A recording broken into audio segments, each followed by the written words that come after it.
right, welcome back to the Cantina. We've got a lot to talk about. Specifically, we're gonna hit a lot about Skeleton Crew episode 3, a very interesting astrogation problem. Someone help me here. Had it and then lost it. As an astrogation. And, well, we're gonna talk about episode 3. Title of the Astrogation episode. problem. Yeah. I it is. Yeah. Yeah. So much to talk about. Before we get there, we got some like minor news to talk about that I think might be interesting. Some casting news leaked from the Mandalorian Grogu movie, and there's like 2 pieces of information that are interesting. I guess we'll start with kind of the biggest news that's really been taking the internet by storm, and that's everyone's favorite actor currently, Jeremy Allen White. From The Bear, who's great. I've always been a booster of his, but he's going to be showing up as who's he showing up as? Wait, can I check notes? Jabba the Hutt's son. Jabba the Hutt's son. Rada the Hutt. Rada the Hutt. Rada, thank you. I could not remember Rada. AKA Stinky, yeah, right? I have Stinky from Clone Wars movie fame. Okay.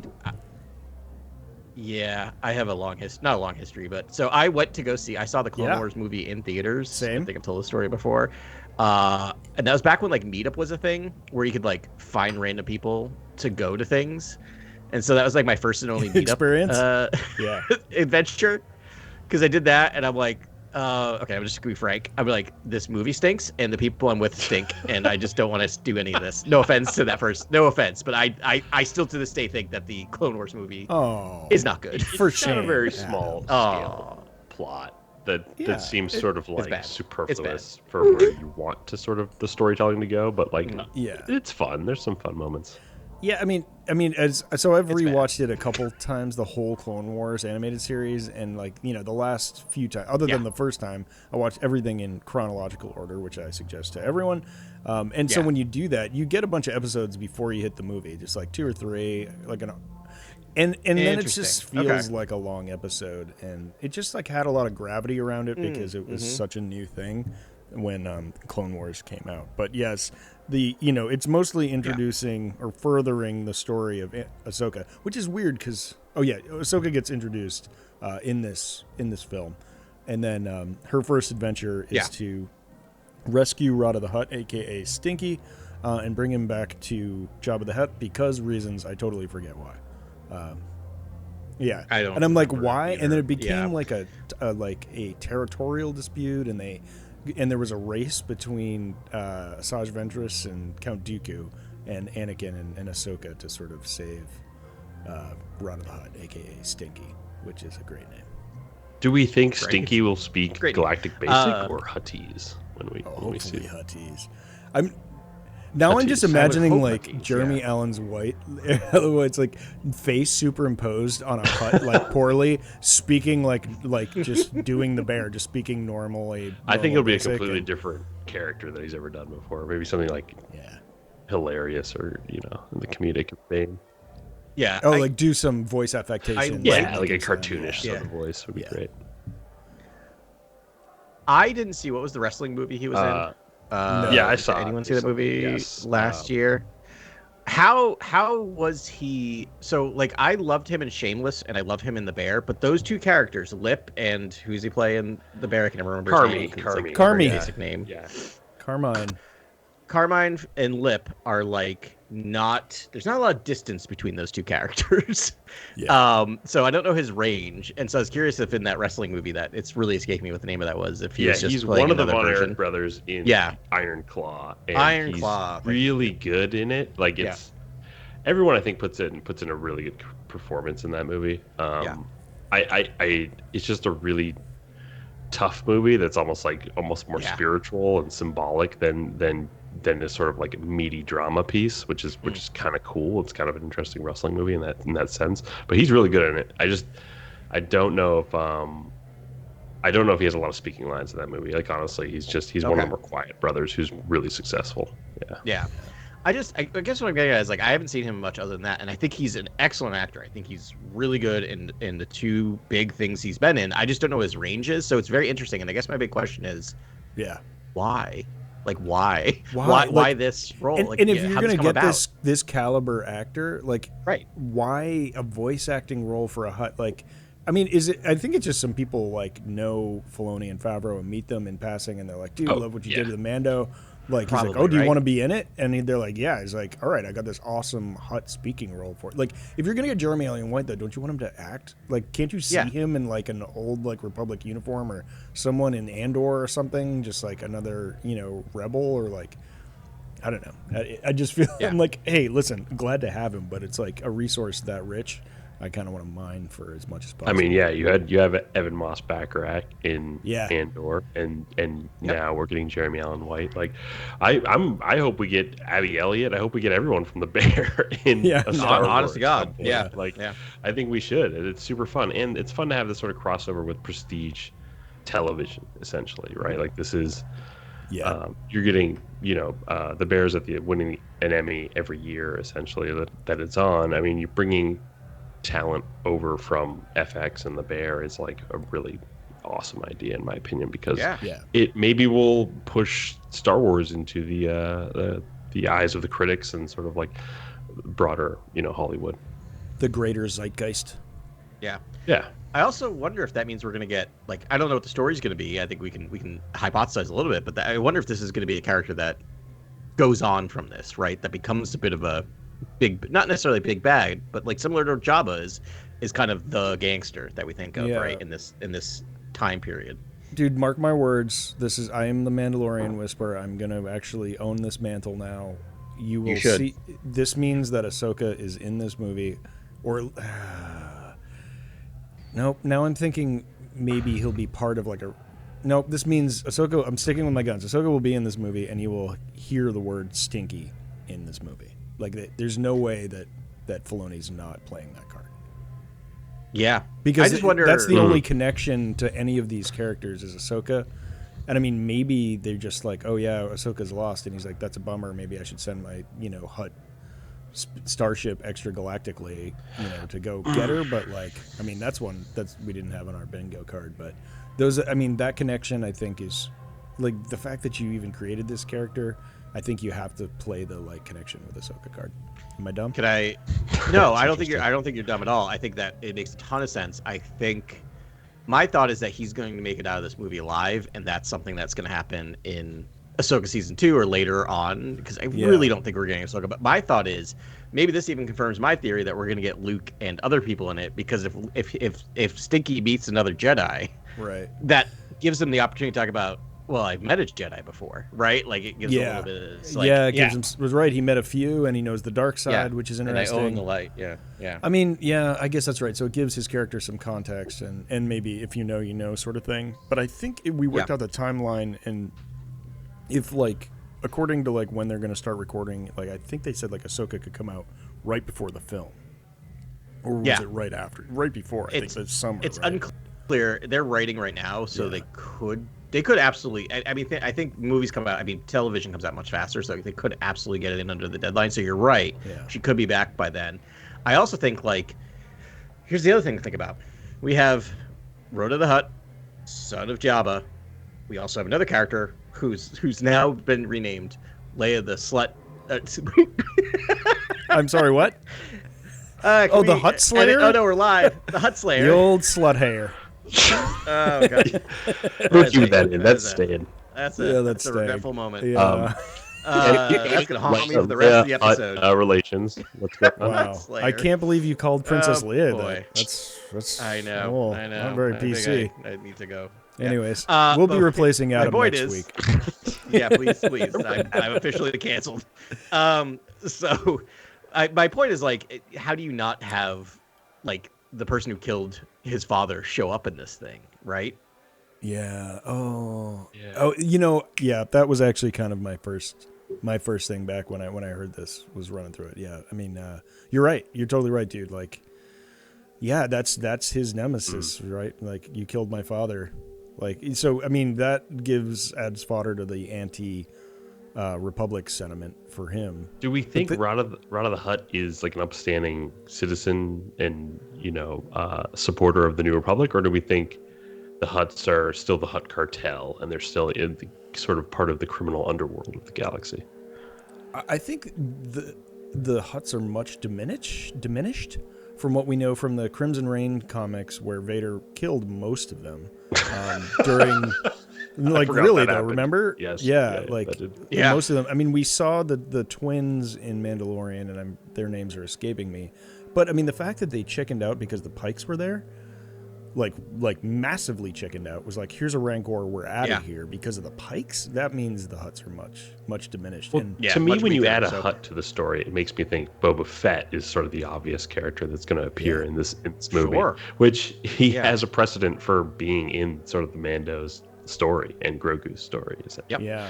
And you think of Tatooine when you think of Jabba the Hutt, right? And it's weird. It'd be a good story to have him be coming back to reclaim his father's throne, basically, and rebuild the Hutt cartel. Yeah, or maybe a trade. I'm not convinced that like Rada the Hutt was like, I mean, he liked the Jedi. He was saved by the Jedi. His life was saved by them, and who knows how children rebel against their fathers. And they're in a different place. Like, it wouldn't shock me if we got a different flavor of Hutt here with Rada. Yeah, I could see that too. Yeah.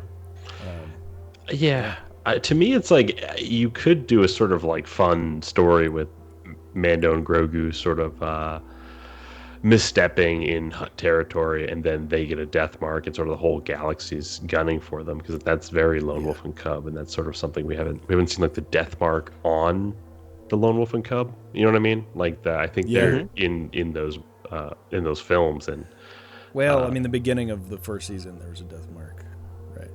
They were running right on Grogu, that's right. Yeah, on Grogu, right? Yeah. But yes, but you could definitely, you could definitely elaborate on that, and then both of them, and they become a thing.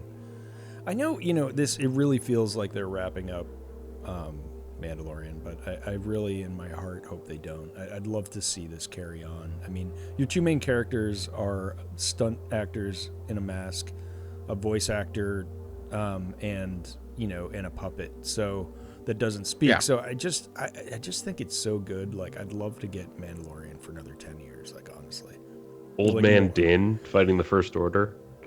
I'm in. I'm in. Sure. Oh my gosh. Yeah. I'm in. I don't know. That's just my own personal thing, but that's generally where I sit. No, I agree. Like, there's no reason to really think about, like, for all the reasons you said, there's no reason other than they don't want to keep telling these stories, right? Or they have a specific ending in place for these characters. Yeah. But yeah, I see them kind of, they're evergreen for those reasons. Like, you can just, like you said, you have a voice actor and a puppet. Yeah, and you've got a Mandalorian and a Jedi, or Force sensitive, if we're going to be technical. And, they can, imagine they just have farcical romps through the galaxy, and like, I'm here for it. And yes, we should be technical, because oh boy, are we going to be getting technical when we talk about episode 3 of Skeleton Let's Crew. Do it. Jedi or Force sensitives. Yeah. You want to just jump into it? Yeah, I think we need to get put our pirate boots on and march on over to the Onyx Cinder. Yo, so when did they say Onyx Cinder? Because I didn't. It's not said yet in the show. Okay, but it's all over Wikipedia, and I'm like, are they burying the lead? Like, why are they? They're like kind of teasing us about the name of that ship, and I think it's going to be important, and yet it's already common knowledge, which kind of makes me sad. I just found the name when I was like doing a quick. The probability that ship is important is high probability. Yes, that ship is important. Yes, especially because you have that moment where Crimson Jack. I'm just calling him that. We'll talk about why I'm calling him that later. All right. Specifically, that's his title. Like, how do we not go with that? Specifically asks Smee, what's the name of the ship, right? And then you get like a Mr. Like, you just get a quick misdirect. So like, if you're asking that question, it's because it matters, right? So, yeah. I mean, Sidon Ethana. All right. Okay. I guess we'll get there later. Why don't we start at the beginning on this one? Yeah. And just like go chronologically through. Agreed. I mean, first scene, you have despondent parents, which is always fun. Did you see anyone see the mural in the I did see the mural, yes. It did catch my eye. Yeah. So I think there is a black human male, a angelic white human female in a white dress with like a sort of corona around her. Then you have the new alien species, which is the same species as Neil. Yeah, but it's like an adult, and then and they're all wearing they're all wearing like flowing sort of High Republic garb. Robes, it looks they are very much. Yeah. But just to confirm, Neil is not a new species. That's I think he is. That's Nice Noodles character. That's a Snice Noodles. No, Snice Noodles is the singer. No, he's You're talking about Max Rebo. He's Max Rebo. He's not. You can check it out. He's a new species because he has arms, and Max Rebo does not. All right. He's Ortolan. Yeah, I guess you're right. Ortolan. Right. Yeah, they're Ortolan adjacent, but right. he's not an Ortolan. It does have like the same head, really. Yeah. Weirdly, that makes sense. Everything except a more humanoid. Yeah. That totally makes sense because you couldn't do a Max Rebo in live action would be tough. Yeah. To constantly have that. All right. But they can't believe that alien designs in this show, and I love it honestly. So many.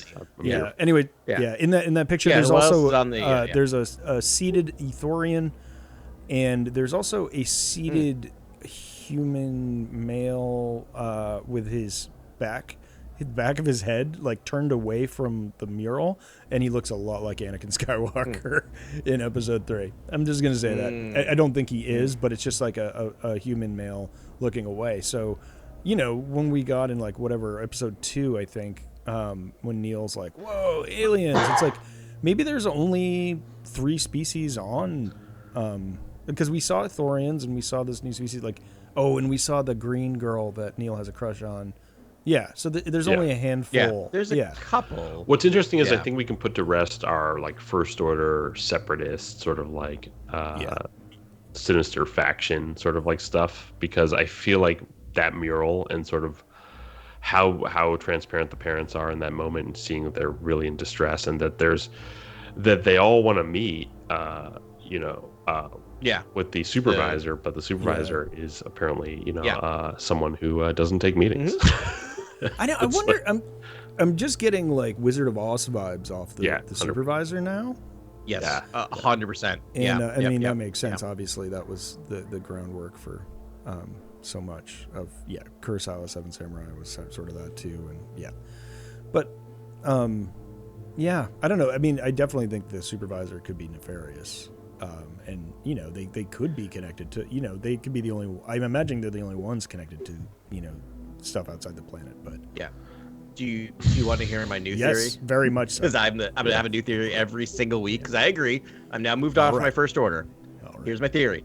Because later in the episode we get the fact that Crimson Jack hates droids, doesn't trust droids, talking about it. This is a droid controlled planet. This is a droid controlled planet that are acting like humans, and this is what the droids have done to just make their the little sheep do their work for them.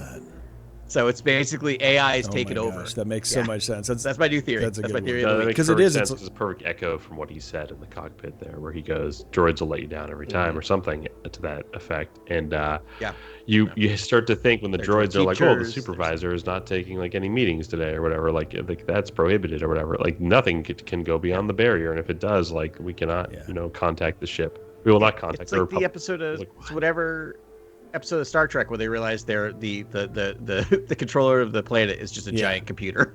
They've been worshiping and talking to a giant computer. I think that's right. I think you're right because of that line. Yeah, your online girlfriend is a bot. I'm so sorry to be the one to break that to you. It's also prescient with AI. It's actually a brilliant. It's a very prescient idea. Yeah. All right, I love that. That's written in stone. And data we trust until the data starts. Stay tuned for next week when I have a new idea. When that gets like, because they do send a lot of misdirects in this show, in a fun way.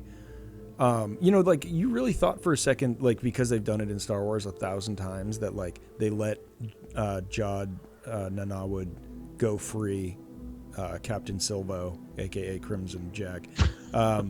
Because so that they could follow him, or he was like actually working with Brutus to earn his freedom or something to so they let them get away, because you get that quote from Fern being like, that was too easy, and it's like that. I mean, that's pulled again directly from A New Hope, but I'm pretty sure that's it. I mean, everything else indicated that was absolutely not. Yeah, the this episode's a masterclass in subtext, honestly, because all the characters are saying things that are just what feel like foreshadowing. Yeah. It's still, it is. Yeah, it's still yeah. part of the setup of these first 3 episodes. It's all set up. Yeah, it's all set up. I just finished a Stephen King novel, and Stephen King is the king of foreshadowing, like no pun intended. And I'm just like, so now I'm like really primed for foreshadowing because it's just constant. Like, will be deeply poetic, I think. Of he's not trusting of droids, and then their planet obviously controlled by droids. Yeah, that's fascinating. But can we talk about the Force using in the hallway? Like, I don't want to brush past stuff. Yeah, I mean that's our next scene, right? Pretty much. Yeah. The escape. Yeah. I mean, what do you want to say? I mean, I want to say that's the Force. I mean, that's definitely. Can we all are we all in agreement that he is using the Force? 100%. He's using the Force. And I think they definitely, all the comments around it, they're like, oh, he could have done tricks and whatever. I think the real the part that nailed it was when he flicked off the light switch with a wave of his hand to KB. And, KB. Just like, no, he's like, no, this is real, and he did the and obviously he did the knock down the wall, which is the far noise and the classic Obi-Wan thing. Like, they're really just pulling from A New Hope here. They are. And that's where I kind of buy it in, because I'm like, I don't know how you do the magnets, right? Or any other trick. And like, they also do, the other thing is, 2 things, and it relates back. If they didn't do this in Obi-Wan, I'd be more suspicious, but they're not going to play that card twice. It's just not going to do that. And the second thing is they're using the Force sound effect that is now part of it when we hear it. So that would be a cheat as well. And then thirdly, and we'll talk about this later, it seems like a horrible rug pull on children. If you don't let this magic guy have the isn't Force, real. that seems really he has to be a magical scoundrel, mean-spirited, right? Like magic has to be real to these kids. Like, you can't have that be the thing. You can have him not be a Jedi, but you can't have him not have the Force. Yeah. He states his motivation in this episode, though. He says he thinks he's found the score that he's always promised the crew, he's always been searching for. He's weirdly somewhat, I feel like, I don't know how to say this, but like, as much as he's not 100% telling everything that's going on, I feel like he is fairly truthful and honest in a weird way. Like, he lies by omission, but he doesn't seem to actually lie. That's true. And I mean, we do get the line sort of towards the end where he says, is like, where they finally corner him and they're like, what is your deal? And he's like, listen, I'm just like you. I'm lost. I'm alone. That was a great moment. Yeah. Jude Law crushed that. That's so good. That's why you get Jude Law. Just being great. Swoon. So then we go.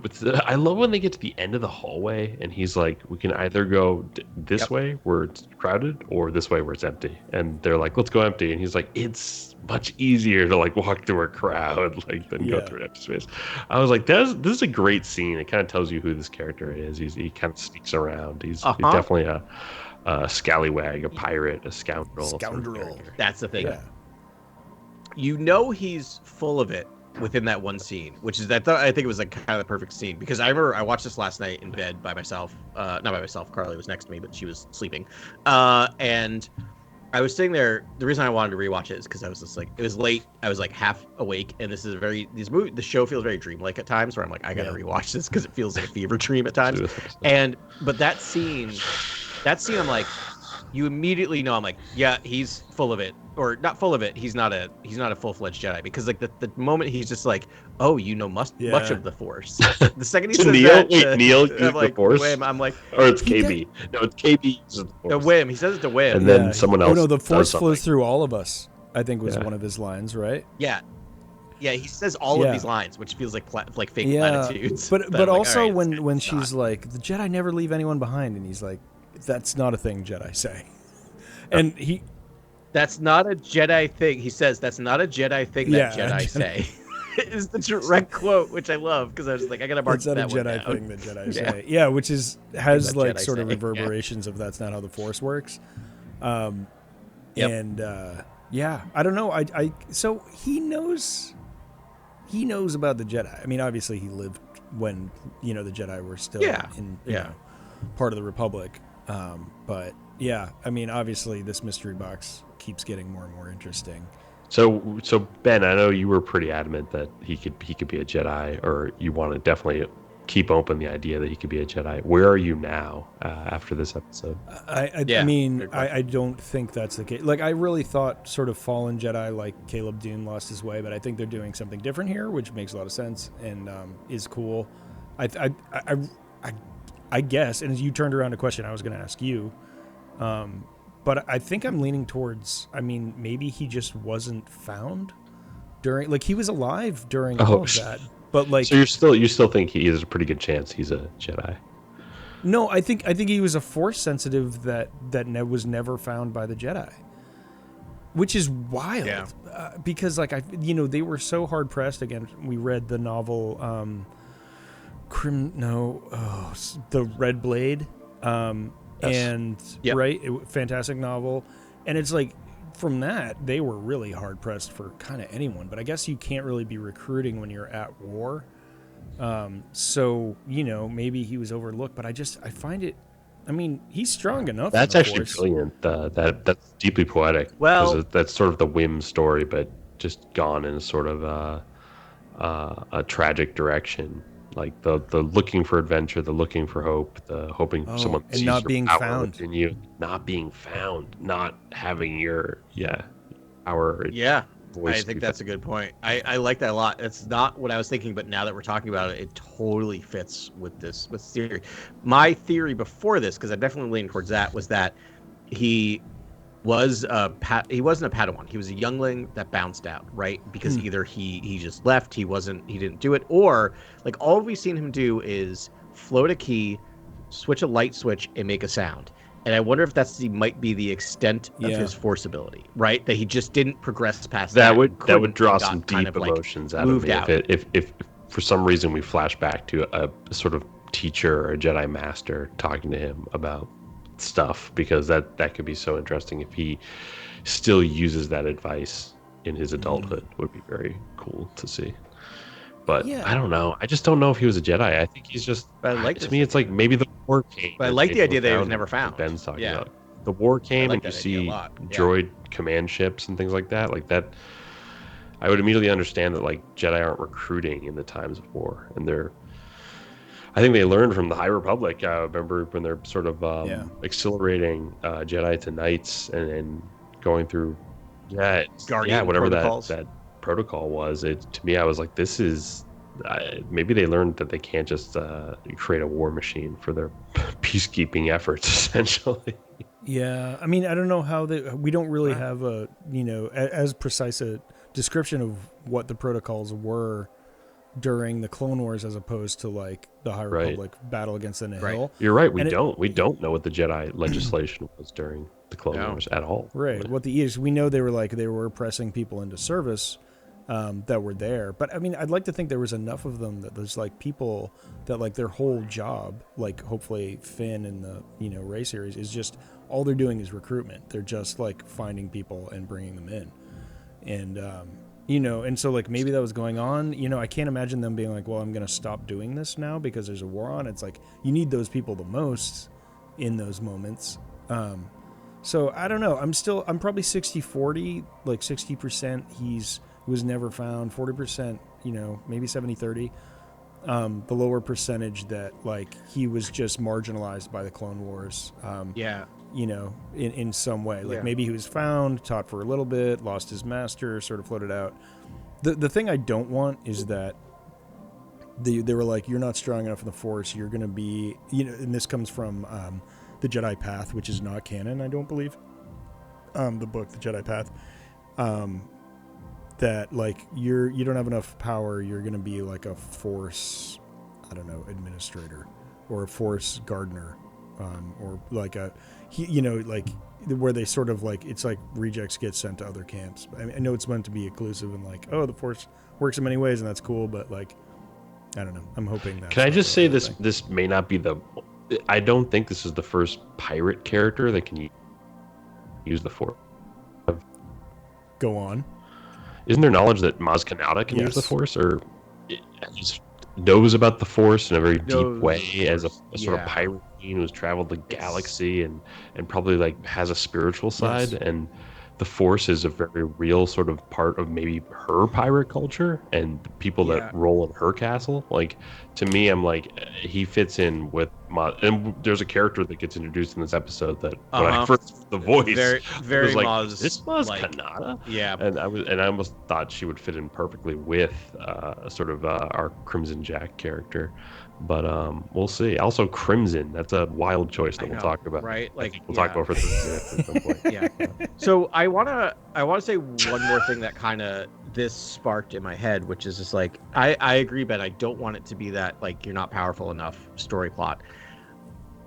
They might go that way, but I hope not. Part of me is like, are we doing a Star-Lord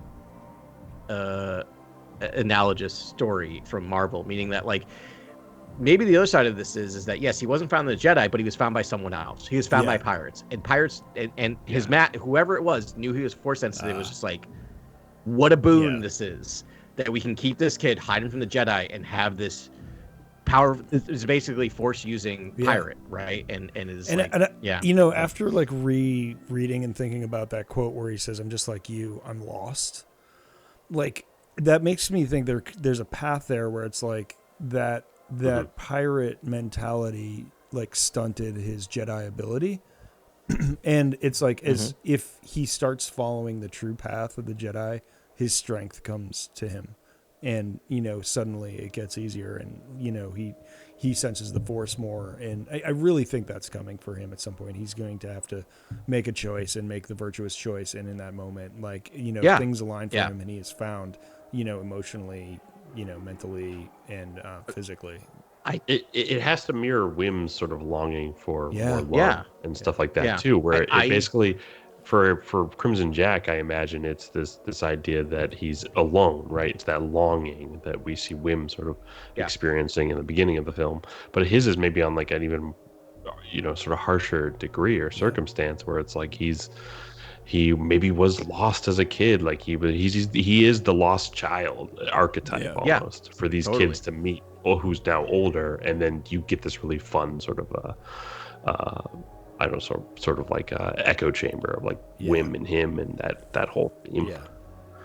I feel like this is the beginning of his Jedi story, right? Like that's kind of the way I'm feeling. Like, it's like we get the Luke story of like, but what if you find like a middle-aged guy, right? Like, I feel like that's interesting, which they did used to do in the old canon, right? In the Legends stuff, they did find a lot of people. And who's the other guy there? Big name. He had a blaster. Kyle Katarn. Yeah. Which, by the way, this is about as close as you're going to get to Kyle Katarn. That's true. And I feel like he is, and I think what is kind of brilliant about the storytelling, like last week I was so excited that like, when we're talking about like, the kids aren't looking for the treasure map. They are the treasure map, which by the way was like a line from this episode. We're like, yes, love it. But the other thing I love is that like, we thought we were getting a Luke Skywalker and we got a Han Solo. Like, that's what the story is. Like, he is Han. Like, he's very much a scoundrel, which is again a direct quote from this episode, but it's going to be his redemption arc, or not his redemption, because Han didn't really need a redemption, but his like, I don't know, this idea of like, this is the true path. And I don't want to be cynical about this, but essentially it's both. And like, this character was made for us. It's like, you know, the kids are for the kids, and then at the same time they're being like, you know what, Dad, your avatar is going to be a guy that's both a Jedi and a scoundrel. You're going to have it both ways. Right. Yeah. And you can live vicariously through both of these things. And, you know, and it's the middle-aged dad that gets to like find his power and become the Jedi by following a virtuous path or whatever. Totally. He also gets to be this sort of role model for Wim, who's like, you're a Jedi, right? And he's like, you know what? For a few days I will be, you know? This kid needs It's this. funny. We're getting, as we get deeper into this, like all the kids have bits, and we got the Wim bit now where you just like, you know, when he pulls down the like the you know, gun turret, you just see in his face, he's like, yes, and we're all Wim at that moment. We're all the childhood glee and wonder in this episode. I have to say, 100%. I'm a little tired with like Fern's negativity. I know her character is going to make a turn and be fantastic, and she'll reach her potential too. You didn't think the cut was "I'm not tired, I'm not going to sleep," and then she's asleep. That was the best cut. Again, having watched this directly after tonight, after Carly was up for bedtime tonight, we switch off. But we talk about it every time we're like, Charlie will just be in bed. I'm not even tired. And then like finally, By the then way, be can asleep Jude Law while tuck us in tonight? Yes, All of us at the and end of this then- pod? right? I would love it. And then she'll go like when she's asleep, we'll start getting out of bed, and she'll wake up. She's like, I don't want to go to sleep. Like it's every night, and we're like, or she'll say this. I'm like, I've literally started telling her, I'm like, you are asleep. Like you are asleep right now. You don't realize you're asleep. You are asleep. So that both of us when we were watching next night, both like guffawed at that. Yeah, Like, that's that like was meant such a good cut. pair. Such a good Like, that funny is such a edit. great little moment. Yeah. No, I think the Fern bits are, and I love when she's like, "That was too easy." Yeah. That did sort of, Yeah. make the gears of my mind sort of start turning. Where I was She's like, the- She's a is cynic. he Cynic. getting? Yeah. Is Brutus and Silva, or Brutus and Jack still working together? Is something happening here? But she's kind of mean-spirited, But, no, I don't. and I mean, and I know that those rough corners will be sanded down over time. And she's just like too much potential, too much ability, too smart, and just like bored by everything and hates everything and cynical about everything. And then but yeah, it's balanced out well with the other characters. I thought the standoff at the end of this episode was fantastic, though. Like Fern's sort of lead in the standoff and calling for But 33. KB really kind of led that. Yeah. And like after her conversation right. with Kim, which I thought was. KB's the realist. And I thought that was actually a great moment truth. for Kim, where she's like, "Use your." Did he say use your gut? Don't do that. Use your head. And she was like, "Okay," and like really put her foot down there. And I thought that was a nice moment for KB's development. KB's development. All right. So all right. So we talked about Wizard of Oz. Let's do a Wizard of Oz second for here, which is not big, but I want to talk about this. So if Wim is Dorothy, right? He's very much a Dorothy, right? Toto. So Neil is Neil is Toto. No, but Neil is the cowardly lion. Yeah. Right? And then because if I only had courage, right? Like if I only had courage. Yeah. And then the Tin Man wants a heart, right? Like I'm just trying to put this together. Like Scarecrow wants a brain. Like Scarecrow wants a brain. Okay, this is falling apart immediately. But my point is, like, let's abandon this because it's not going to work. Brains, but I don't know if KB it totally doesn't work. Okay, I like A for effort. No, because everyone has a brain. A for effort, but it just fell apart immediately. But I what I'm trying to say is like I like the fact that like you have these archetypal characters in the kids. Like I love that Fern is the cynic and that KB's the realist and like Wim is the one who's just the dreamer and then Neil is just the heart. Like it just works. Yeah. And then when Jad and Nawood puts them in their different roles in the ship, like Neil's piloting, KB's the navicomputer, Fern and Wim are gunners. I was like, this is who they are. Totally. This is who these characters are. It was but it was like it felt like a stretch for Neil. Neil is going to be my favorite character. I'm rooting for Neil the whole time. Neil's the best. I mean, how he's so great. And then and he was just like, I have no idea what I'm doing. Let's go. Like that. He's just like Neil is just like. Jude Law's like evade or whatever. Like it's like the joystick. I was like, he also I love how much he's imprinted on Crimson Jack, and we haven't really talked about it because my favorite line in this later in the episode where I was just laughed both times last night and this time is that at some point at some point Crimson Jack says they're Kim's goons, right? And then later on they're fighting and you hear him go goons. Like Neil just yells goons at the X-Wings and it's just so great. It's just a moment of like dude, that was harrowing for me who's a staunch X-Wing the New Republic supporter where I'm just like no I hope these kids don't like misfire and hit and kill it. I know I think it was a style choice but like they didn't do the like look in the cockpit, adjust a couple of controls, like classic star X-Wing stuff. It was very much they are the other like in this show, which is kind of bummed me out. I was waiting for like a nostalgic X-Wing moment, and it wasn't really the exact thing like it was in episode 5 of season 1 of Mandalorian, where they're just like they're coming into position and you're like, oh, let's go. But I mean, it was still great to see X-Wings. No, because we're on the pirate side in this tale, right? Like those are our protagonists, and the X-Wings are the antagonists, which is fun. I think they were shooting pulse rounds. Ion pulse. The ship at one point. That's how they knocked out the one like, engine. Is this the first time we've seen ion pulse rounds from X-Wings before? I don't get. Yeah, I think probably they'll just be like, the oh, animated. and then we made enhancements instead of creating a new ship. Like they're just like, oh no, it's a better X-Wing, which is like okay. Which I mean, granted, we're in New Republic era. Right. I can buy it. Like I'm fine with it. But I feel like because they also say two things that happen in that moment that I like is that Crimson Jack specifically says like, just he doesn't say blast him. He's just like. I can't remember the word he uses. Basically, just like scare him away. Like he's just like just says like he's not like trying to hit him. And then when the X-Wings land, they were like it was too dangerous with the kids there. So they know there's kids on the ship. They're not trying to like blow it up. So it was a good little moment of like we talked about kids in light peril. The show's kind of good at putting kids in like light enough peril that's not like oh by the way has anyone seen the 28 years later trailer? I haven't watched it yet. I hear it's really relaxing. It's really relaxing. I watched that 2 nights ago right before I went to bed. I did not go to bed. And by the way, I did not. I told Carly, I'm like, do not watch this. You're not going to watch this movie because the opening scene is kids in peril. And by that way, it's not like kids in peril. Maybe they'll get out. No, they're dead. They're all dead. All the kids are dead. It's horrible. It's a Teletubby viewing party. I was like, I like this, and then you see blood splattered across Teletubby. Like, I don't like it. I don't like it. Make him stop. Yeah. Scarred by a trailer. Someone sent that around on Sunday morning, and like the next comment, it was like in one of my like group chats, and they were just like, "Wow, that was a really great breakfast treat, like a good early morning trailer there.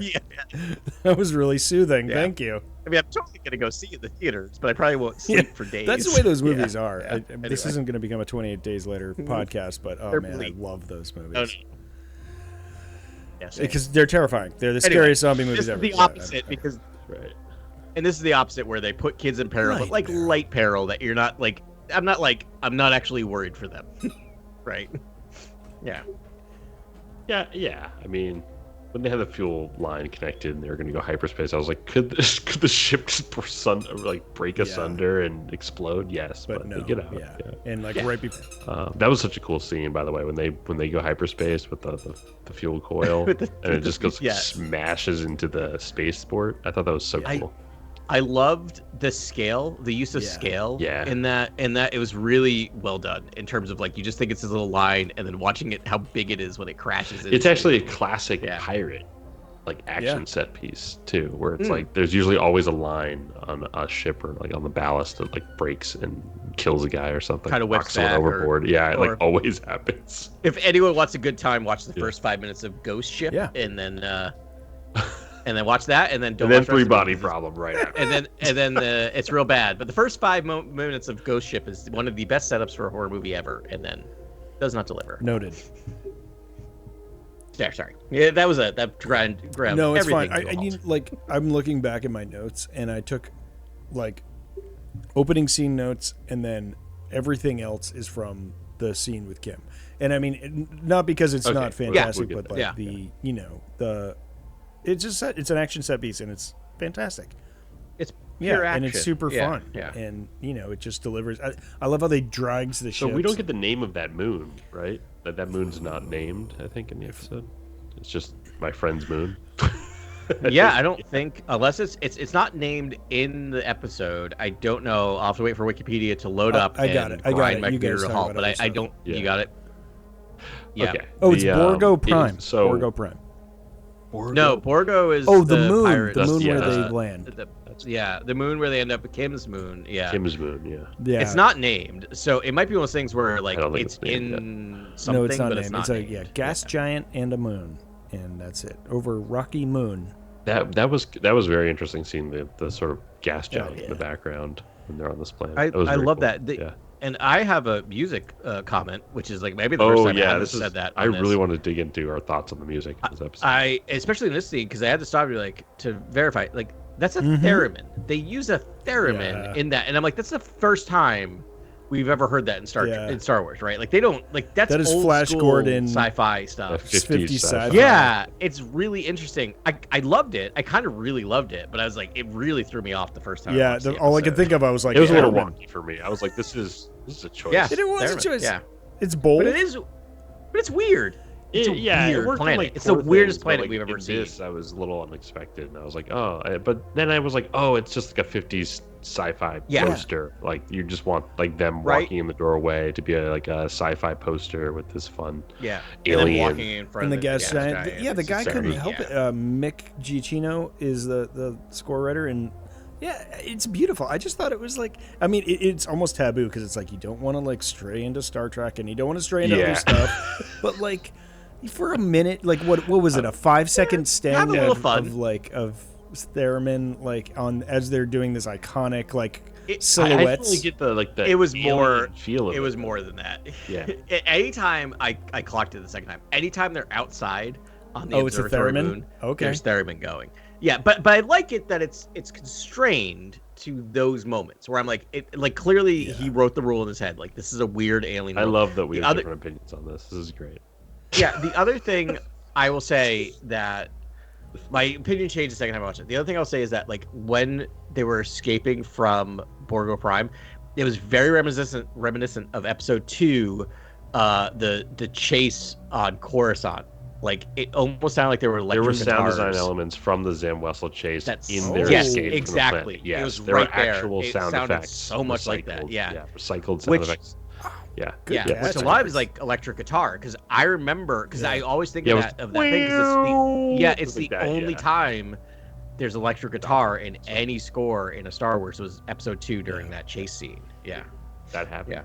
I heard good the same for you thing. guys. It's a lot of sound. All right, good. And the score. Look at that! I actually had like 2 notes about music this week. There's actually one of the best screams ever when the guy gets hit by the wire. Oh yeah, like the foil. There's it's 10,000 times better than the Wilhelm scream, and it should now be the iconic. Put that scream in every movie because it is so great. Really definitely good. Listen back to that part because there's a great scream. Should we talk Kim? Yeah, let's talk Kim. Let's talk Kim. First, let's talk spelling. KHYMM. Yeah, that's great. I love it because it's just like I'm like her name is just Kim, and we talk about this. It's like we can spell our names in fun ways. Like you can always Star Warsify a name, but it's just funny. Her name's Kim, but again, it just reminds me of the tragedy subreddit, which is. Yeah, that's what it is. Just like it's just like you had to name her Kim, and then you had to name it with 7 letters and a piece of punctuation. I know it's really funny. We talked about this often off the air because like we'll talk about names and stuff, and we are a subtitles always on household. It comes from having a toddler. Like we don't need them on anymore. We just always have them on because the biggest fear of a toddler parent is waking up your child after they've been asleep. It's the biggest horror ever. But so we always have them on. And I live now with subtitles on, and so I often see subtitles before I hear it. And it's one of those things where you can't help but read it. And so I'm pretty sure I read the subtitle before I heard her name. So my brain never had a problem with hearing them say Kim, right? Because I always saw that. So I'm like, that's a Star Wars name. And then I had to stop and like, Kim. No, it's definitely, that's a very, and it took me a second, like to go backwards on it. Yeah. Yeah. It's safe to say this is sort of a observatory museum of sort, data archive. I mean, it's, in Wikipedia, it's referred to as the Observatory Moon. That's the title of that. So, which is not like the name of the moon, but like, absolutely, it's an observatory. And that's why there's really no atmosphere and sort of clear, like no atmosphere, and you have all the stars. That's the fun part. There is an atmosphere. That's the weird thing. Yeah. Yeah, there's like a light atmosphere. You can breathe in it, enough for them to breathe. There's enough gravity that Kim can fly around out there. Which I love. That's total Star Wars. Like, it just feels don't more worry like about Wes it. Anderson. It's not sci-fi. This feels is like fantasy. Wes Anderson. Wait, are we going to talk about Kim? Like what? Very Wes Anderson. Yeah. Good call. Never thought of it. So the observatory is super cool. That was like Carly's big note. Was like, I love that new alien, and I'm like, Jenny's favorite character as well, but she's a bird girl. We all loved it. I thought it was a really cool design too. It's not strictly like an owl humanoid. No. It's like it's kind of like it's almost like a reptilian owl chipmunk thing going on, where it's like Carly was calling it an owl cat. That was Carly's great. terminology. Yeah. But like here we get all this new lore, which added so many more layers to our thoughts about At Attin and what was going on there. She said suddenly we get this lore bomb that there were the jewels of the old Republic, and they were purposefully hidden. And there's 8, maybe 9, depending on what the graphic, if the center is just the center of the galaxy, or if there's a planet at the center of the galaxy, or what, because she has an ancient map, obviously. I wonder if that's supposed to be like Coruscant, maybe like the center of the galaxy is Coruscant. The other with thing everything she else. said long ago, all were destroyed. Yeah. Except for one. Yeah, except one. Yeah. And so I mean that raises so many important and fun questions. Why? Well, then she explicitly says At Attin is the one. And At Attin is the one that was not destroyed. Yeah, and it's carried on in pirate shanties and kids' tales, and and for like weirdos like her, that are just like, no, it's real. And I don't know. I mean, can we just like backpedal a second? Just like, well, I mean, we can ask the question: how old? Like, how long has this planet been hidden? Because they do say Old Republic. That is used here, like from the Old Republic, which we've had some offline conversations. But I mean, for most Star Wars fans, the Old Republic is the Old Republic. Is previous is even older than the High Republic, basically is how most of us, which makes sense because we talked about how they're kind of somewhat renaming the High Republic, all of the High Republic up to Episode 3 as like the Old Republic, but like there would be tales of a planet. No, that's the High Republic, right, Grant? Like you've talked about, like. Oh no, I texted you guys out of just knee-jerk reaction to reading the most recent Siege of Jakku comics, and they say there's a world in there where it's like a world that was that was a peaceful world in the time of the Old Republic. I think they used terminology, and they're being a bit loosey-goosey. And so Old Republic is being dripped out now into the broader canon through comics and this show. Yeah, and we've never really heard the Old Republic before. Really? No, this is kind of the first time they're starting to really. It makes me think they're really opening up a door here because, and again, you have the Rakata name checked in Andor. Yep. You have certain elements of the Old Republic have been canonized, and it makes me think maybe the Old Republic is going to be featured in more things, especially after the Project Luminous and all the High Republic books sort of finish their cycle. Is the Old Republic up next? And I love that. I feel like you're right. I feel like this is kind of, Star Wars is not Marvel. Not everything has to be connected, but they are. We often see them introduce new concepts in a show and then build upon them in later shows, right, or later works. And it feels like this what they're kind of doing is getting casual fans like my wife or other people familiar with the terminology Old Republic, right? So I agree. That's exciting to me. And the Old Republic, it's almost like a tribute to the Old Republic MMO RPG video game that's been out there for the last 15 years or whatever. That's like essentially all about this sort of stuff. And you could even argue that there's sort of architecture and art design in that game that sort of echoes the sort of like space Modesto we get in on At Attin. So it's like and it matches so that map, that ancient map that's pulled out. Like it's the same, and maybe that's the only reason we saw that fresco was because it's like really the same design on both, like the mural on the wall and then that map as well. There are figures there too. They're just like kneeling humanoids, and again the like luminous leader in the center of it, and all of that. But boy, now it's not just like why are they hidden, all that. It's like, wait, why? What were the jewels of the Republic? Why were they destroyed? How were they destroyed? That's the other big question I want to talk to you guys about. That's the big question. Because like that means there were planet killers in the Old Republic. The Death Star wasn't the first, and I think that's actually really kind of cool. We get in Expanded Universe a lot of sort of different variety of planet killers, and I don't know. I mean, it just would be like 10,000 years ago there were also planet killers. Like, this isn't a new thing that Palpatine was doing. So yeah, because Kim does say that the other planets were destroyed, right? Yeah, all says but the word one. destroyed. Yeah, Destroyed by what? Destroyed by that's how? the question. Yeah, I don't know. Yeah, I mean that's a very loose term, so it could be destroyed metaphorically, meaning that they were just kind of raided, plundered, and killed. Could have been destroyed by aerial bombardment, or there are planet killers out there. And like old EU was not shy about introducing multiple versions of planet killers. Like there's a long history in the old EU of planet killers. So yeah, weren't there just Sith that could just like absorb the power? There's the Starforge, right? The Starforge was I was thinking of, right, from the games, or from it's a pretty sweet. I mean, like I think if I remember right, it was like it just created endless starships that you could use to just destroy anything. Yeah, something like that. Pretty crazy. I can't remember. It's been a while, but but anyways, oh my gosh, fertile ground, like so fun. There's we got the "You're the map" quote in there, and I don't know the quip about KB. So KB is like really ahead of the game. Like she's sort of like she's behind, but she's catching up fast. And she's like, "Oh, we learned about Coruscant and Alderaan," and there was that great quote that's just like, "Whew, missed the war, did you?"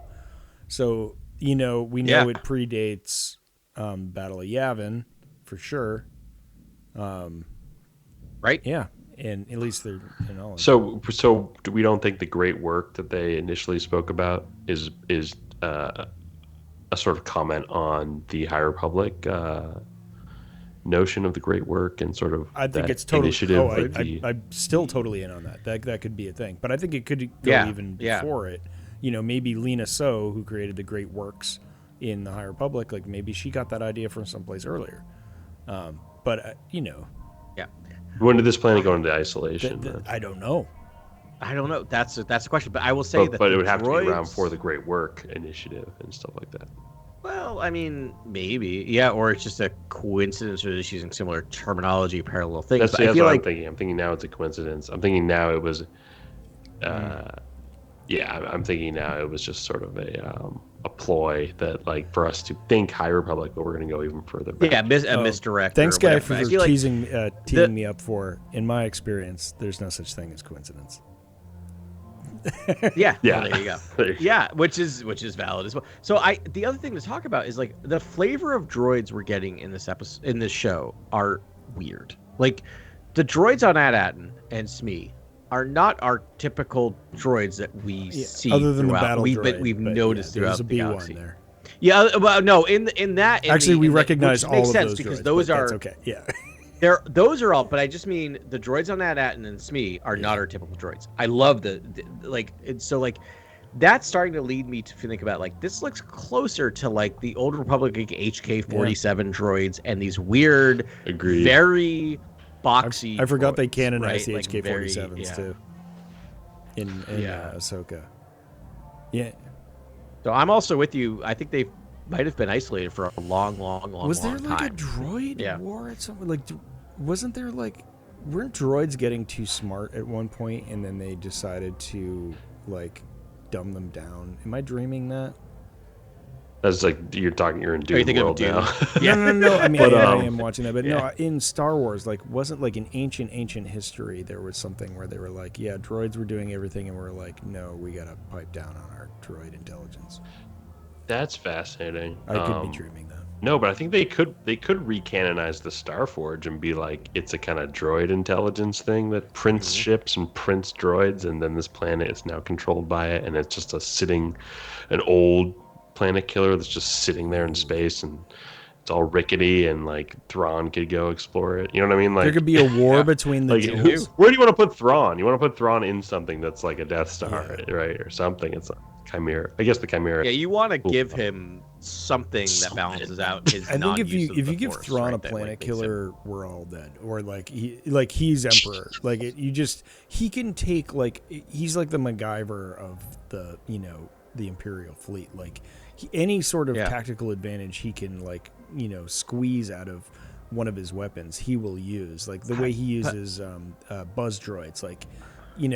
He takes. So if you give him something with the capability of a planet killer, he'll turn it into a jackknife or like a can opener or something. I just love the idea of a planet killer that's been around I for love that. hundreds of thousands of years and it's just sitting Yeah, there somewhere, just and it's sitting like there, it's because it had destroyed everything around it. It's essentially just unfound. Yeah. Super cool. Yeah. So all right, it's time. Why have you been prattling on, Adam, and calling Jude Law Crimson Jack? Why have you referred? Because to that? I think that's his true identity. That's as of right now. I think that's who he is in his heart. I feel like he's going to become the other, like, I can't say also because I can't Jude say his real freaking name. Yes, I think he's going to become that as the series goes on. But I think as of right now, we are dealing with Crimson Jack. I feel like that's how he sees himself, and like he seems to be presenting himself in a certain way. Like I can't explain it. Like you can watch him acting in the show, and I know that Clive Owen is Jude Law. Jude Law. Jude Law. I get Jude Law and Clive Owen mixed up all the time. Wow. I've been really good. Dashing British gentleman. Okay. Yeah. They came out at the same time. They both were like going to be Bond, and then they weren't. I love your mind. But Jude Law, I feel like Jude Law is a better actor than that, and I feel like you can see him acting in this episode, if that makes sense. Like I feel like you could see the character acting, and that's why I'm like, no, he's Crimson Jack trying not to be Crimson Jack in front of these kids. And there's a moment when he's talking to Kim where he's like, she's like, you're not going to kill me in front of the kids. So she knows his heart. There's a brilliant, he knows his heart. Like he knows he's a scoundrel, but not but Han Solo is a scoundrel. And you see him kind of look at her going like, yeah, like you almost see him go, oh, like you know me too well. So, but I will like, that's kind of throw you into a pile of books.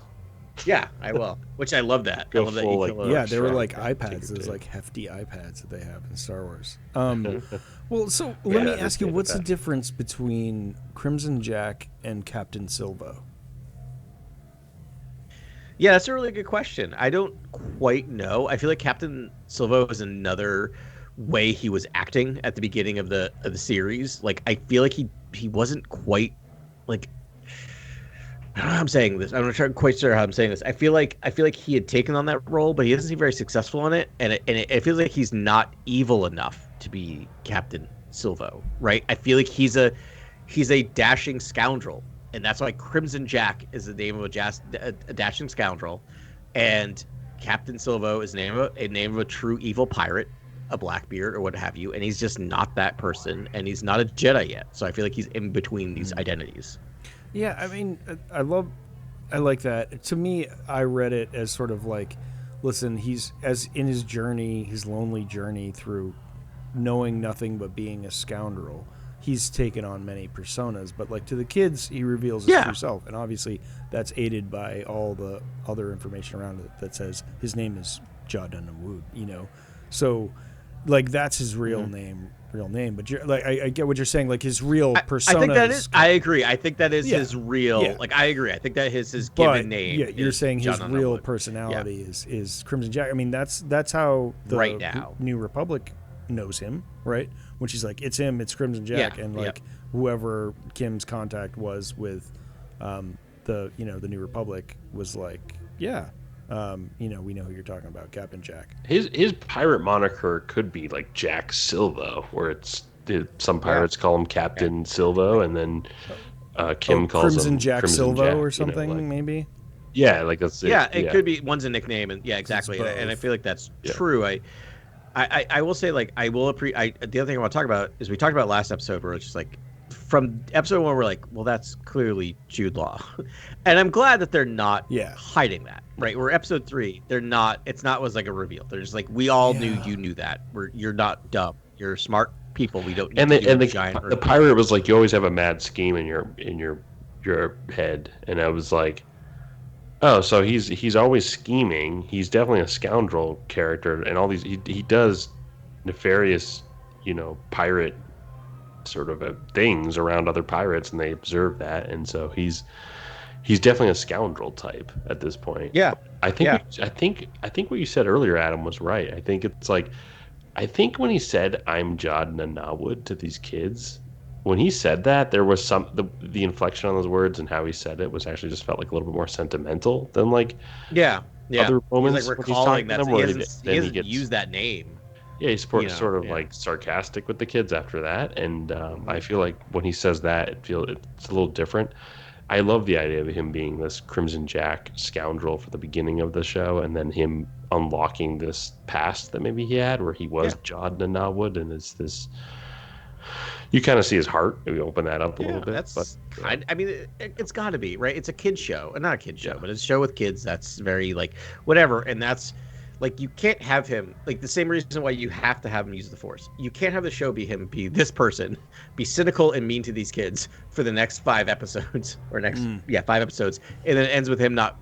The arc has to be that he becomes a good person. It has to. Like it just has to be in the show, which will be a fun adventure to get there. I'm happy to watch it. Can I do a little side quest here?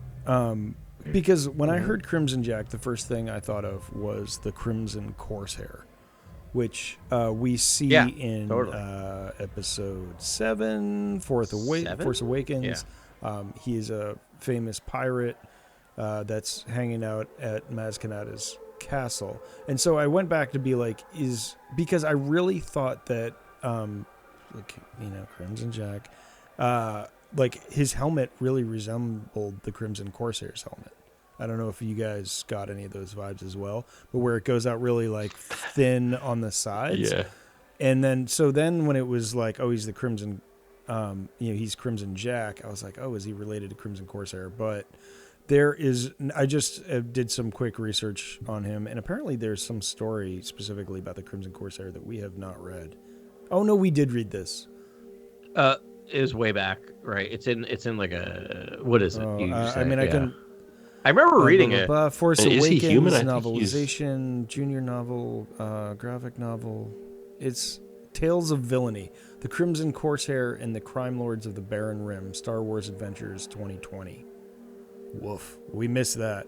Huh? I must have read it, but there's so many at that point. We definitely I mean, it is actually kind of ringing a bell now that I'm thinking about it.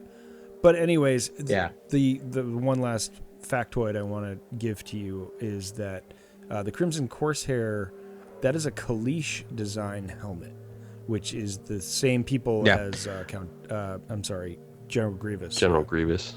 Yeah, I will say we have Travis is joining us on chat, and he just mentioned that there's apparently Crimson Corsair and the Lost Treasures of Count Dooku from the Aliens anthology. Which that sounds vaguely familiar too, right? Like the aliens. Yeah, so that reminds me. I also want to mention that Travis has my back. Earlier, he mentioned that another possibility is that basically the planet was taken for wreckage by Palpatine, and it's an early First Order colony on Wild. Yeah, that was my theory from last week. Yeah. I don't know if you were on this earlier, Travis, but I have now abandoned that, and I have my new theory of the week. But we'll see. Wait, what's the new theory? My new theory is that's a droid planet. Wizard of Oz, but the wizard is a droid, etc. Yeah. Mm-hmm. I love that because it's so ironic. It's like data analysts, like very they're all binary like, sort of can't leave and see if there's other things, and they're all just crunching numbers for the. It's like funny, and I just want to add, Travis, thank you very much for listening. We appreciate that. And I just want to say to Adam, who is our one point of contact with all of the chat, that it's interesting that you select the stuff that supports your comments. That's interesting. I don't know. I just people seem to see my way. I don't know. What are you gonna do? I like it. I like to see it. What are you gonna do? No, I think it's a great theory. I think it's probably right, given the Crimson Jack line we get to the kids about SM-33, which is don't trust droids. Yeah. I mean, can we just stop? Can we just call him Smee? Can we all just keep calling him Smee? Why are we calling him SM-33? Yeah, I know that's what they call him in the show, but it's Smee. It's 33. I call him different things all the time. Smee, the first mate. Fantastic. They're from somewhere. I love that it's such a new comedy jokey thing, but I love that he just says they're definitely from somewhere and then leaves and comes back a second later from somewhere. That was great. Like it made me chuckle. I'm like, it's such an easy joke, but I'm like, I don't know. It worked. It got me. Yeah, I'm in for that. That was a great interaction. And I actually I could just watch Jude Law look for outfits in a former captain's quarters probably for like an hour and a half. That scene where he looks at the boot and sees if the boot is his side, and then takes the scimitar or the whatever out of the person, is the most piratey thing. Like, that just gave whoever shot that, was like, it was such a great pirate moment. Like, it feels like it'd be out of a pirate movie. I'm just like, that's what you do, right? As you're a pirate, you just walk around and see, what can I plunder? What can I take? Yes, loot. Yeah. And I have to say, I mean, I love David Lowery, but I thought he did a great job with this episode. I loved this episode. I wanted another 2 hours of this episode, and we're ultimately going to get it, but I don't think we're going to really feel much difference between the directors on all of these things. I think the episodes are going to be great. I don't know if it's the writing or whatever, but I mean, you got to give credit to Lowery for that, right? Like, it just like set up the scene, and it was whimsical and fun. It's super consistent between the first 3 episodes. I mean, we've only had 2 directors, but like, they are definitely setting a house style that everyone seems to be following. It'll be interesting because like we've had other voices take over before, right? Where I think of like season 1 of The Mandalorian, and we get Taika does the season finale, right? Taika Waititi, and there's a lot of very Taika stuff in that episode, which I enjoy. But like, there's a moment. The Scout Troopers is like very like, oh, you're doing your Taika thing, and so very interesting to see when we get the Daniels doing their thing in a couple episodes. Like, what is that going to look like? Does anyone know who we have next? The rules? Do we think these coordinates are going to lead them to At Attin, or is it going to be some other, I think we got Outer Rim world where there's? Not getting there yet. I think this is too little to go on, but it'll be a breadcrumb that leads them somewhere else. But I think it's too little to go on. Could be one of the destroyed of the worlds, the great treasure worlds. It could be like one of the other ones, the destroyed ones. That'd be super interesting, right? To go to one of the other planets and see, to understand what the barrier is, and to see maybe all that stuff destroyed, but at least evidence of what the barrier is and what that technology is before we actually get all the mystery unveiled. So to pull us back for a second to I noticed a couple things which I think is really interesting. So next week is the Daniels, so we'll have that question answered. So episodes 1, 2, 3, 4, 7, and 8 are written by Christopher Ford and John Watts. Here's what's interesting: episodes 5 and 6 are written by Mung Jo Wesner. Apologies if I mispronounced your name, but that's interesting. There's 2 episodes back to back in the middle of the series, back to back, that are written by another person. Which I'm like, are we gonna get like a weird different flavor of like, we're gonna go over here for a second and check something out? Because I feel like when that's happened in, like, I guess we've seen that in Mando, right? Like, we've had other people write it, but I'm just that's super which means they're probably going to anyway. go somewhere. They're going to get stuck in some other like place and go deeper down the rabbit hole, right? And like, that's where they'll be at in their darkest depths. Like, they're probably just going to go someplace weird. I mean, because we are early days, man. Episode 3 of 8. It is. Who knows? We got 5 more to go, and this is a great setup because it almost feels like, well, this show could, like, theoretically, this could be the penultimate episode of the season, right? Like, it could be like, you're right, if they went back to At Attin, end of story. They go back. 4 episodes, feature film, but like there it is, right there. Bang, bang, bang. Yeah, but clearly they've got to go somewhere else, or something else has to happen. Yeah. I always wonder if they do go to At Attin in episode 4, and then we get split away for episodes 5 and 6, and then come back and something else happens in 7 and 8. I don't know. Yeah. Wild. Yeah. Wild. Well, I mean, the Daniels are just masters of sort of trick photography and surrealism, and I'm hoping we get some wacky, like, is this gonna get lost in hyperspace sort of situation? Yeah. This is like a weird hyperspace episode where they get lost in hyperspace and something weird happens to them. Like I'm trying to think what the Daniels are gonna do. Yeah. Oh my gosh. Yeah. A lot of fun ways to go there. And now I'm looking down the line. I'm checking out. Oh, so you said 5 and 6, right? Okay. Wild. All right. Yeah. Yeah. 5 directors. I want to get another. Okay. Sorry. I want to mention that Travis said, and I just want to get your thoughts on this because I think it's really interesting. Is he said like Jude Law has best captured the acting style of the original trilogy of any of the new shows. What are your thoughts on that? I agree with that. I think what do you think? I think that's he's a good observation. Bad Santa version of Obi-Wan Kenobi.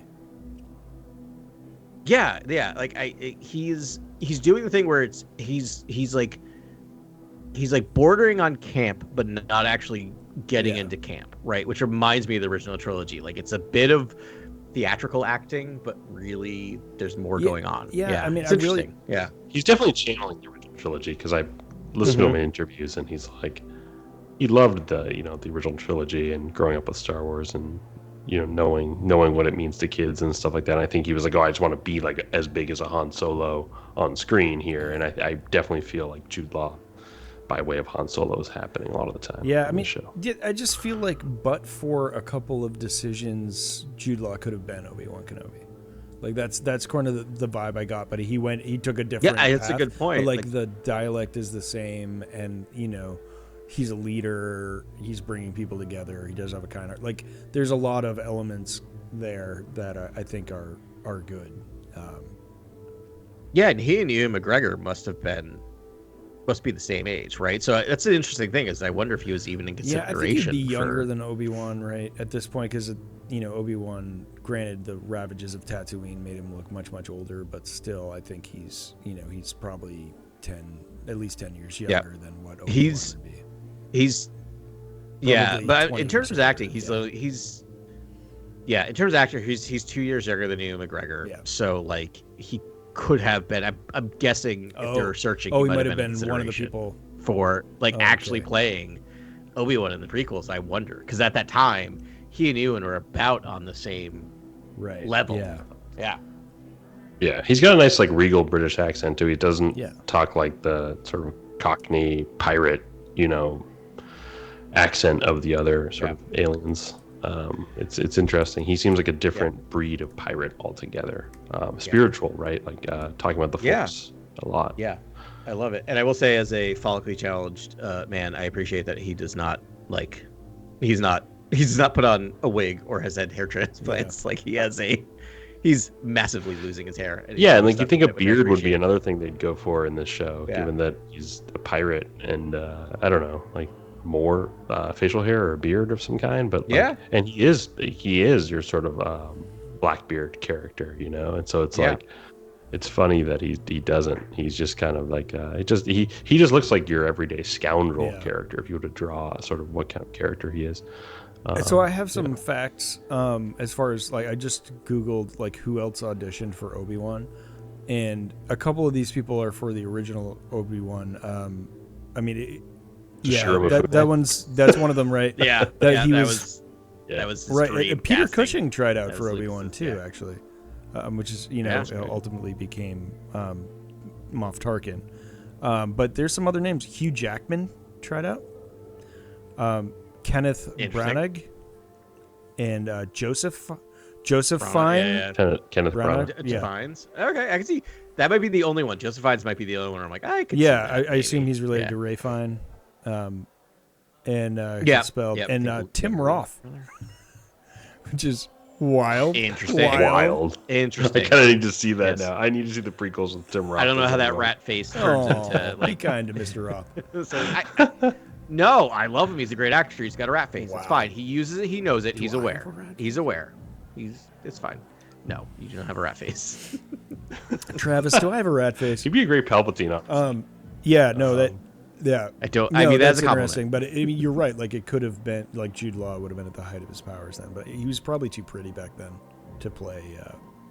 He was. I mean, that's he's still. So Jude Law talks about that a lot. Like he did not want to be in the things he was in because and a lot of it was that he was well too conventionally attractive. And then, if you've ever watched Road to Perdition, which is a movie that I don't think is very good, but makes me cry every time I watch it. I think it's good. Good. But I guess here's my thing.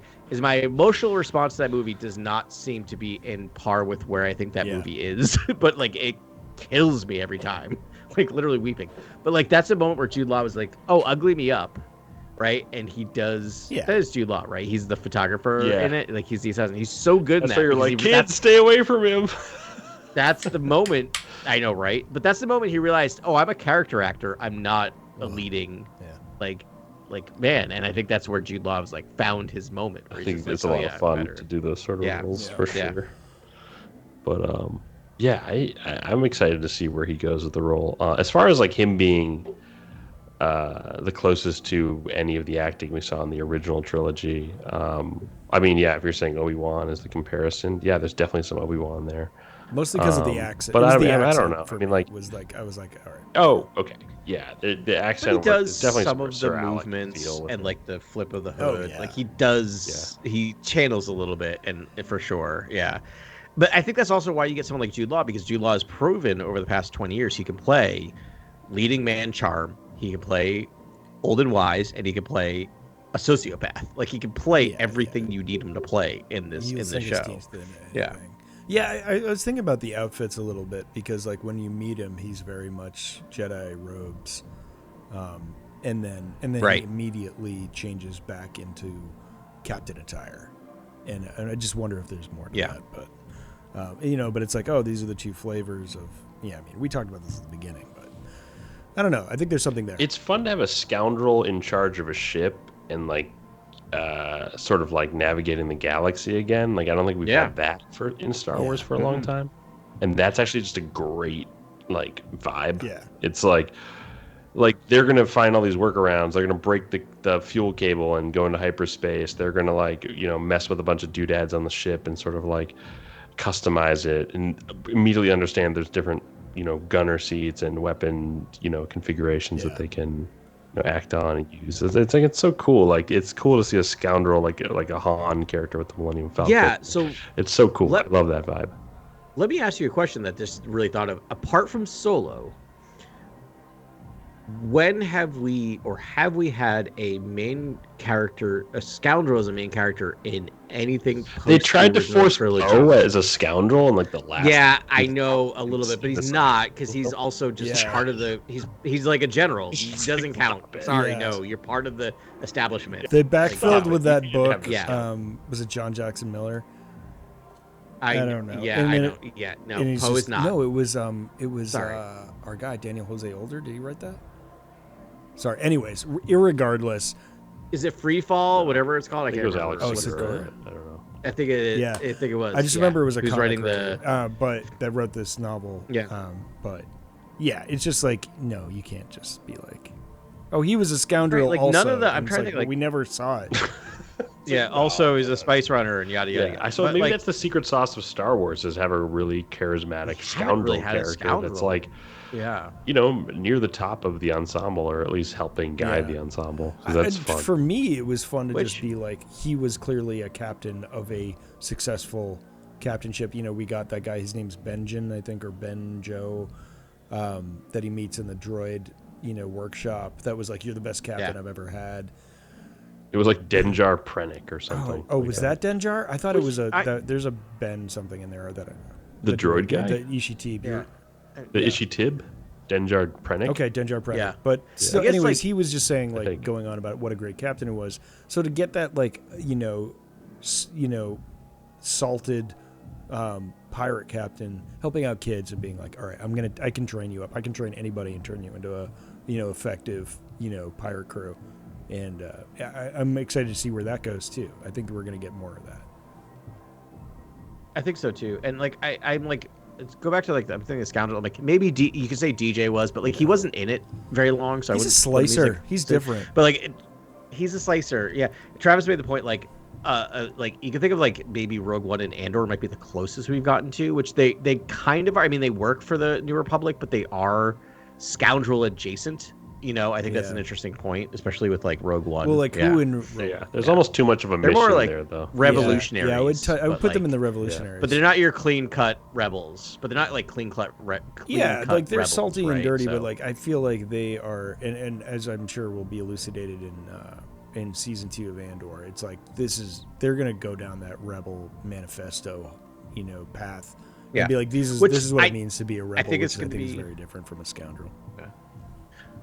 But I think it's going to be similar to what we see in this and in what we saw in the original trilogy of like Han being like, yes, I'm a scoundrel, but this is what it is to be a rebel, right? This is what it is to be part of the establishment. I think same thing with Crimson Jack or whatever we're calling him. Is like, this is going to be his realization of this is what it is to be a mentor. This is what it is to be a Jedi or to be a hero, right? Yeah. Cool, guys. I think we should probably call it there, man. There's going to be so much more we talk about. I can't believe we just talked for an hour and a half about a 30-minute episode. Always. But always. It's like, it's just subtle. You know, like before this podcast, like I wasn't thinking Wizard of Oz at all. And it's like, it's so there, but it's so not there at the same time. Like, it's just a subtle nod to like, yeah, these are tried and true tropes that we're going to just sort of like smush in here. And it like, you know, it's for me, it's tough to look past the starships and the galaxies and the space stations and like, and not just see anything but Star Wars.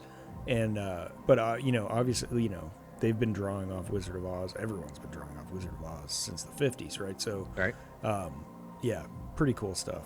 So, yeah, fun episodes, man. I can't wait to see what happens next. It's like, are they gonna, like, you know, they could still open a couple more mystery boxes, at least one next episode, and then you know, and then we'll start solving things. But wild. Any last words, gentlemen? What did we forget to talk about? Oh, there is one thing that we forgot to talk about. It was from last week. We had stopped recording, and then we realized that Jude Law played Captain Hook in Peter Pan and Wendy. From a movie that came out last year, directed by the director of this episode and the previous episode, David Low. Yeah, right? Like, yeah, that's a good thing. Another random piece of information I found out. Sure bet right there. Yeah, that's amazing. Gonna like, get how the pirate theme going. Yeah. The Teak from the last episode that we talked about. Do you know who voiced the Teak? No. Please tell me. The Teak is the driver of the taxi who came from the Battle of Endor movie. Yeah. Like my favorite character in episode 2. Yes. Yeah. Sam Witwer. Sam Witwer. Yeah. Awesome. Yeah. Star Wars royalty or Star Wars animated. And he famously voiced. Yeah. And I thought of you, Adam, with the droid workshop. Maul. Yeah. Like waking up the droids. In the droid workshop, I was dying. Like the prince is in danger. I must save the prince. Did you guys get who dying. voiced them? Yeah. No. I bet I don't know. If you give me 30 seconds, I can find it.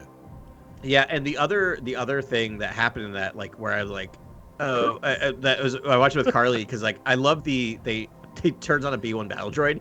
And like, is that what he said? I love the thing. Did we win? Did we win? Yeah, did we win? Oh, that is so good. Did we win and blows up? That's what he says. And like, I love the fact that even got a laugh out of Carly. So I'm like, all right, that's a good joke where Carly does not dine on the prequels, and she was even just like, that's a good joke. Like, that's a great. Did we win? I didn't see because I didn't have the things on.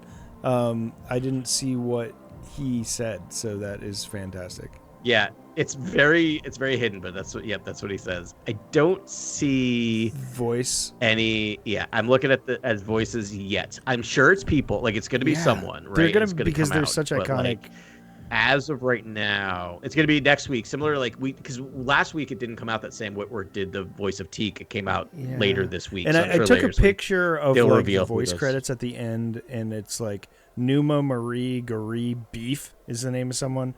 So there's a Benjar Pranik. Yeah, it's a Benjar Pranik. I think I had that for lunch. Benjar Pranik? Yeah. Is that the name? Oh, it's not Denjar, it's Benjar? Yeah. That's what I was thinking. That's Alfred Molina. Alfred Molina. That's Alfred Molina. Alfred Molina? Yeah. As the Ishi Tib? Yeah.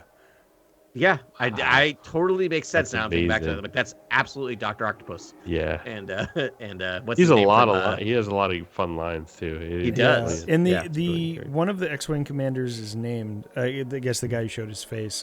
That's Commander Kent. Andy Powers. Andy Powers. Yeah. I don't know but I'd love. So there had to be like named names for those. There's got to be like real actors. I'm sure. We'll find out. Like call signs. This is the second week in a row that Carly said, "Is that So she forgot from last week, and so I wasn't even going to get 3 weeks in a row of her going, "Is that Urkel again?" Yeah. Man, okay. Yep. Look, no, there's locations. Crazy. Wow, why are there all these? Oh my gosh, I have a They're list all mentioned on the computer screen of all the like the. Oh my gosh, of all the worlds. In Arabish on the computer screen.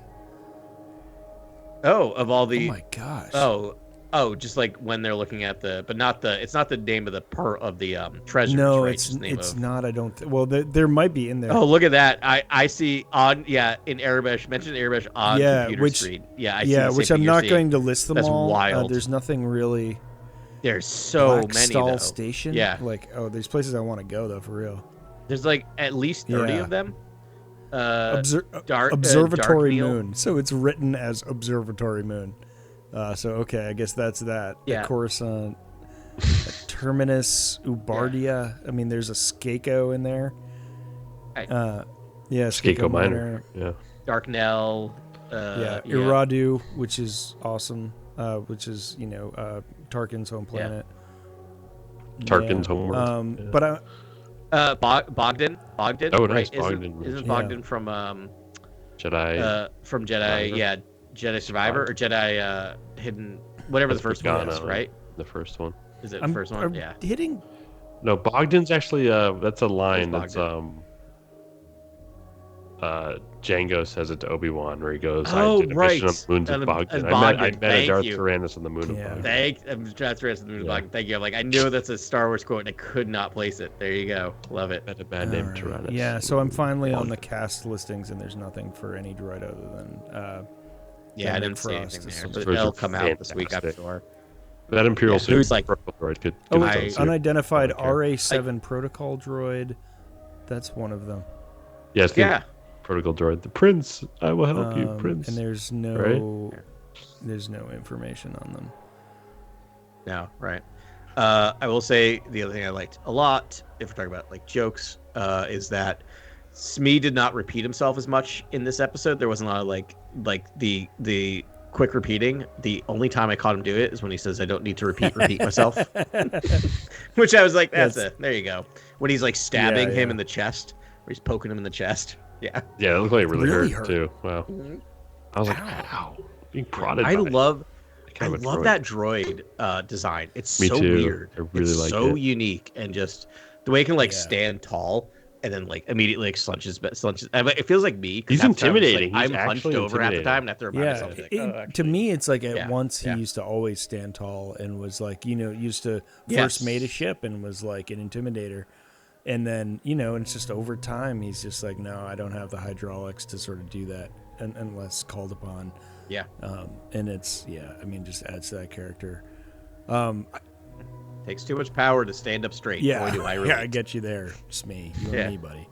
And I mean, you're just talking about that scene where he's poking him in the chest, and it's just like so subtle, but it's like after Smee walks away, he rubs his chest like, ow, that hurt. And then he's like, oh, he just like smells his shirt.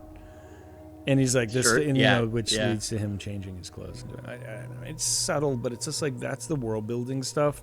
Like I would much rather have that than like a fast paced like exposition.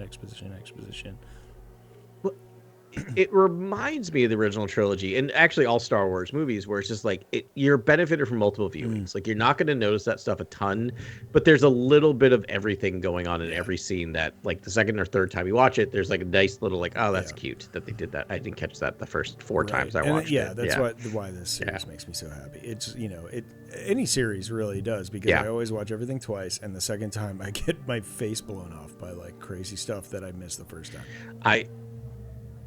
This is going to be the series where I know I used to do that a lot, and then I had a kid.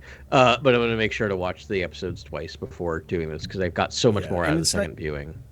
I like to just have like an experience as a person watching Star Wars the first time, and then I like to take notes the second time. Anyways, that's too inside baseball. Yeah, similar. Yeah. Great pod, guys. This is really fun to talk about all this. Anything more? Did I cut you off, Grant? You got something more to say? No. I was going to say.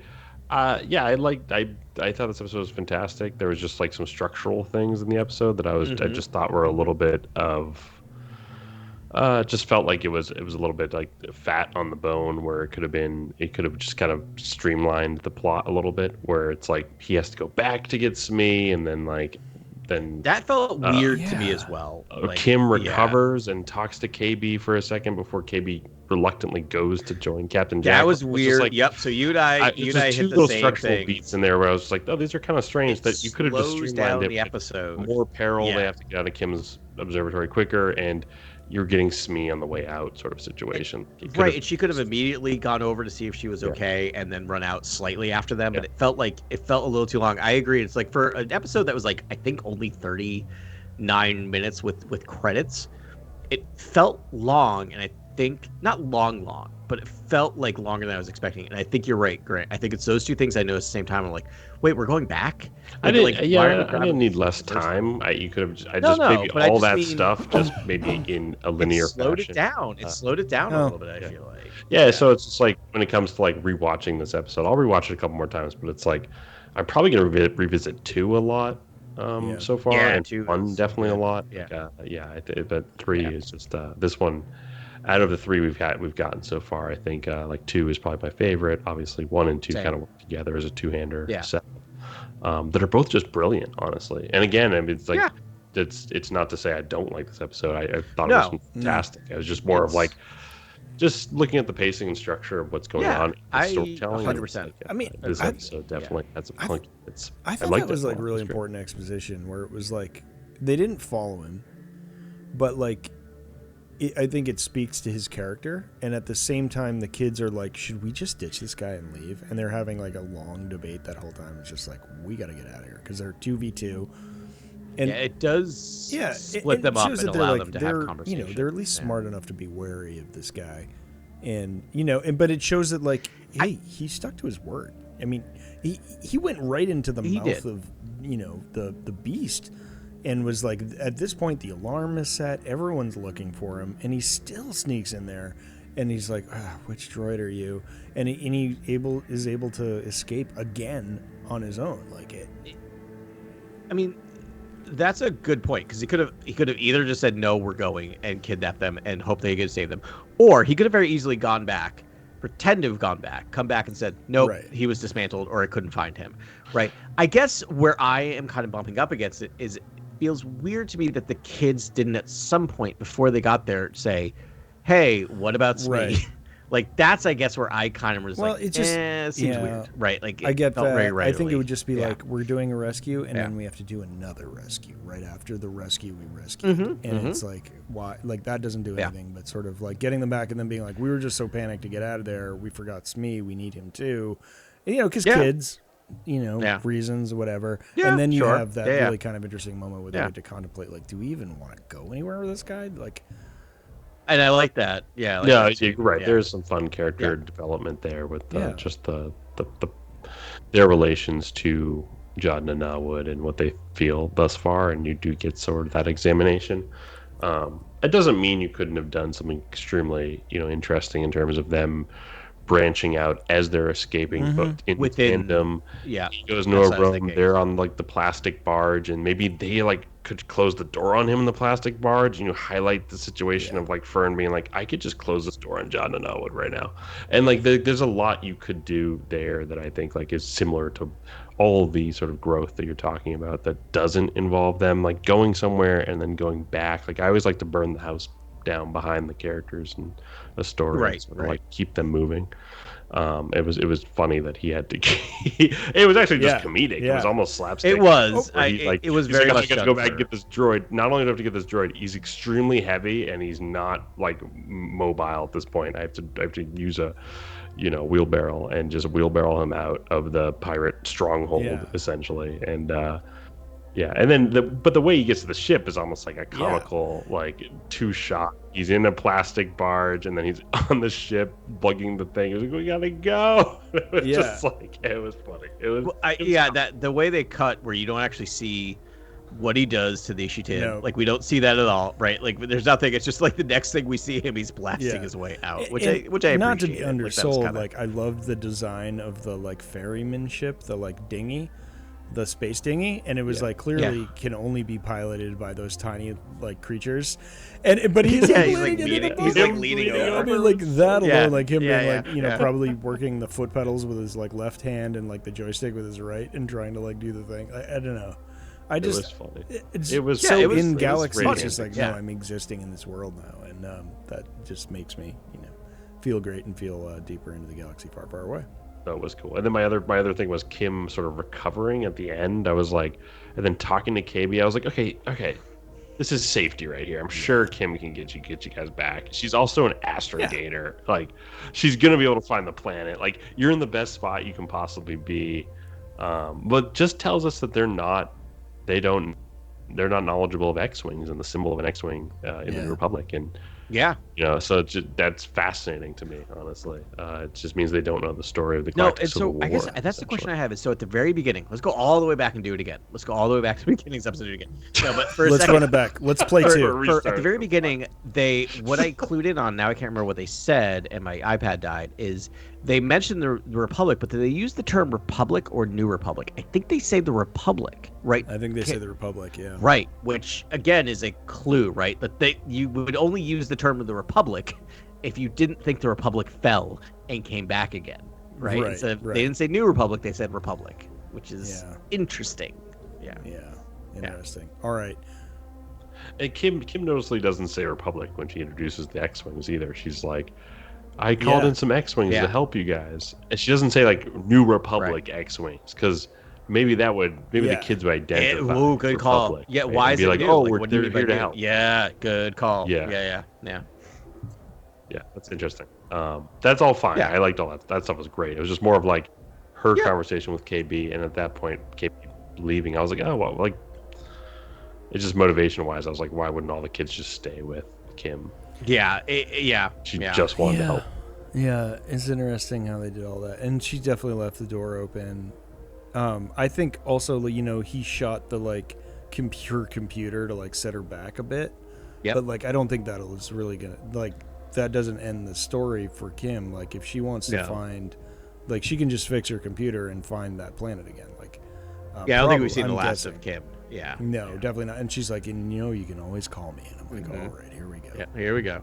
Yeah, that was a big. Yeah, that's another bit. I was like, this is definitely gonna foreshadow something here, where she's gonna be called on for help, and KB's gonna take her, chain code or her call, whatever her transmitter identification code is, and sort of use that later in the episode, in the series, maybe. So that's kind of cool. But anyways, we've talked enough about it. I cannot wait for the episode next week. Talk about that episode for another 2 hours next week. I love this show. It's giving us compelling mysteries to talk about, compelling lore, world building details that are just inherent to the show. It's doing everything I wanted and so much more, which is wonderful. Yeah, absolutely.